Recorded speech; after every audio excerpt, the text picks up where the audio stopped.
మిసాల పిల్ల ఒరే మనవడా, ఇట్లా కనిపించే పొలాలని మనవేరా? ఏంటి తాత, ఇదంతా మనదేనా? ఒకప్పుడులే. అంటే ఇప్పుడు ఎవరిది? అంటే ఇప్పుడు రత్తాలు ఇవైపోయినాయిగా. అంటే అమ్మేశావా? అంటే అప్పట్లో రత్తాలు చాలా కష్టాల్లో ఉండేదిరా, అందుకే రత్తాలకి రాసి ఇచ్చేసాను రా. రత్తాలకి అంత కష్టం ఏమొచ్చింది? ఏం లేదురా మనవడా, రత్తాల మొగుడు పాపం చనిపోయాడు రా, అందుకే. అసలు ఏం జరిగిందో చెప్పు తాత, ఎలా చనిపోయాడు? ఏం లేదురా మనవడా, ఒకరోజు రత్తాల మొగుడు ఈత నేర్చుకోవడానికి వచ్చి బావిలో దూకేశారా, అలా చనిపోయారురా. ఆగాగాగాగు, ఆయనకి ఈత రాదని ఆయన కూడా తెలుసు కదా, మరి ఎలా దూకేశాడు?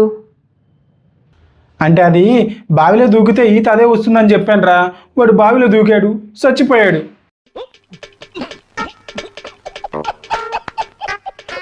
పాపం అప్పటి నుంచి రత్తాన్ని నేనే చూసుకుంటున్నారా, ఓదార్చి ఓదార్చి మన ఆస్తి మొత్తం అరిగిపోయిందిరా.